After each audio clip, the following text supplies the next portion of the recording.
name is John Murphy. I still am for the time being, a dairy farmer in Cork. I'm having a change of career and I'm getting out of dairying, but I have been farming for many years and I have participated in many discussion groups and many KT discussion groups over that time. I've seen both sides of the story, as they say. And yeah, as James had also mentioned as well, what the CAP network does, just to highlight again, there's any of you who have farmers who might avail of joining our CAP network, we'd very much like to have. So today we'll be covering the importance of having how to assess local needs. So over the course of this presentation, we'll first of all discuss the importance of that, how to define the field of the focus of your groups, how to identify the farmers, how to collect data when assessing local needs and how to analyze it, how to develop a local needs assessment plan, how to identify the needs in your local area, and then how to get farmers involved. And then at the end, we'll provide a share of useful guides and resources that you can use to help you on your way.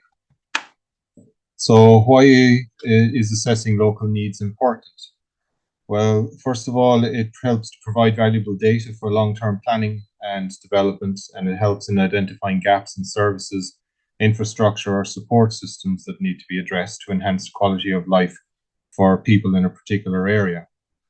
This in turn can make better informed decisions when there's a clear understanding of the needs and priorities of the local population that you're dealing with. And this leads to policies and programs that are more responsive to the community's needs. And this in turn helps to allow more tailored interventions for the specific challenges and opportunities within the community that you're dealing with, because often a one-size-fits-all solution will not be effective in addressing unique local issues. And then finally, farmer engagement is important because by getting the local community involved in the needs assessment process, this helps promote community engagement and ownership of solutions, and it empowers residents to participate in shaping their own future, and it encourages collaboration among various stakeholders. And then in turn, when local needs are well documented and supported by data, it becomes easier to secure funding and support from external sources such as government grants and what have you. So first of all, you need to define your field. So that's trying to identify where the gaps are in the current situation and what are the desired outcomes. And so first of all, you need to pick probably a geographical area. That could be anything from boundaries of a river valley to a soil type. It could be an upland area, it could be a lowland area. You have to refer to the extent of it. Are you going to stay within a particular parish, or are you going to be county-wide, depending on the type of farmer or the type of need that you're trying to address? And perhaps the scope of your discussion groups will have a specific focus, perhaps on water quality, or it could be on a particular type of habitat, or it could be on a particular species. It's important at that stage to articulate what the goals and the objectives of your needs assessment are going to be. Consider how much time you have for analyzing your needs assessment, because we understand, as James Maher already mentioned, we understand that you're all quite busy at the moment. So when you're then identifying what kind of farmers you want to need, and then also to be aware of the constraints and the limitations that you may have while in this process, perhaps considering the resources that you have to hand and the time that you have to deliver this assessment. Then you have to identify the farmers that you're going to work with. As I said before, there's as many farmers as there are blades of grass in a field, so you'll have to break it down. Are you going to pick or deal with farmers in a specific geographical area? Are you going to deal with farmers of a particular size farm? Are you going to deal with a specific gender? There's a focus at the moment on getting more women farmers involved. You may have to cast your net wide to get enough female members for your discussion group. A lot of farmers are part-time. They are more time poor perhaps than full-time farmers. There are large-scale farmers, there are small-scale farmers, and then obviously elderly farmers who are facing into retirement are going to have a different set of needs to new entrants. Then, when you have, you need to collect the data in order to support the application for your KT group. This is a process of gathering information and facts and evidence relevant to understanding the specific challenges, opportunities, and requirements that a particular group of farmers have within their locality. The methods of collection can be surveys, interviews, focal groups, observations, existing reports, government statistics, and databases. Consider collecting both primary data, so surveys, interviews, focus groups. They will help you to certainly to assess local needs and get down to the granular level. But obviously that can be more time consuming. Your own observations can be helpful as well, but perhaps there can be blind spots or biases in that. And then consider collecting from secondary data such as existing sources, like doing a document review. And we'll show you later, because often there's no need to reinvent the wheel. There's an awful lot of data out there. A lot of research has been done already, and you may be able to find the evidence that you need in support of your application from existing documents. So then you need to develop a local needs assessment plan. So when you're doing this, you need to ask yourself 3 questions. What specific information do you need to collect? How will you collect this information? And when and where will the data collection take place? Analyzing data gathered from local needs assessments is a critical step because it helps identify patterns, trends, and key findings that inform decision-making and the development of strategies to address the local needs that you're trying to identify. After that, then, you need to take a number of steps to ensure a comprehensive and effective assessment of the needs within a specific community of farmers. So you have then collected the data. Now you need to identify key findings within that data and try to recognize, are there any trends sticking out to you? And then you need to categorize and prioritize those needs that you're identifying. And at this stage, it's probably important to consult with at least some farmers that you're intending to deal with to see, do they find those needs pressing for them? And already you're building buy-in from farmers into your discussion group. And then document these findings and feedback in order to support your application. And now that you've identified the needs, you need to prioritize those needs. That's quite important, again, because it helps you to assess the severity or the impact of the needs in a specific area or for a specific group of farmers that you have identified. You can identify what is the feasibility of dealing with within the constraints of your KT program, within your discussion groups.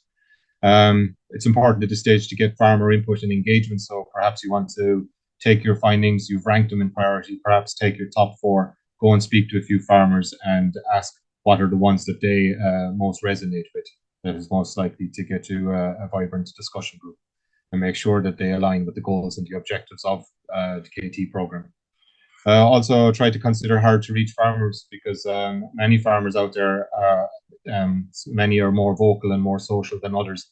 But perhaps the ones that you're regularly dealing with always have the same opinions. Groupthink may set in, and reaching farmers who have a different set of opinions could also be very useful. And then, as I said already, getting farmer consensus on your identified needs is very important. And once you have a plan in place, then you need to put it into action. So you need to set clear objectives for what you're going to do with your groups. As you're setting up the program, you need to continue communication with farmers and outline the strategies and the interventions that you're going to do with them, and consider the resources that you have at your disposal for dealing with 8 groups over the year. And need to highlight the importance of being adaptable and flexible. So as I said already, farmer involvement is extremely important because it fosters a sense of ownership with the project. And you get unique context, a farmer's unique context and aspirations. And by having buy-in from the farmers from the very beginning into the effectiveness of the group, you'll have a much more inclusive group and much more likely to have success from the end of it.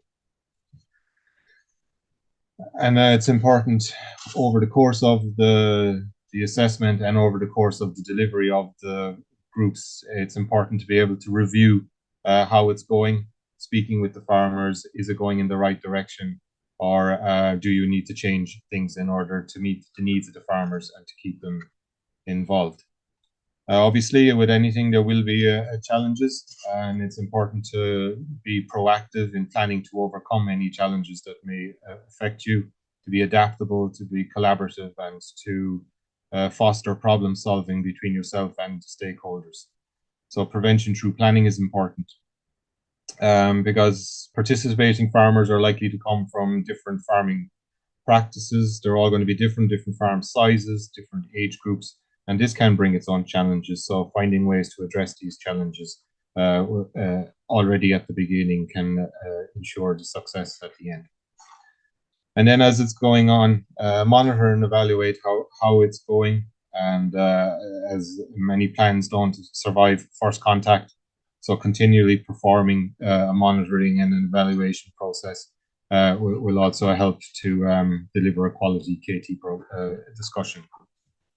So I said there are many useful resources out there, and even more will be provided in presentations after mine. Where SurveyMonkey is one useful resource for if you want to do a survey. You can sign in. You can also get your farmers signed in. You can do a survey, and you can send it out to the farmers. They send the completed survey back to you, and the information can be collated, already waiting for you there. WhatsApp polls are also very important. If you already have a bunch of farmers on different WhatsApp groups, just send out a bunch of questions, send out a bunch of identified needs, and see what kind of feedback you get back. If you don't have time for all that, obviously, as I said, there's a lot of documentation, a lot of research, a lot of data out there already.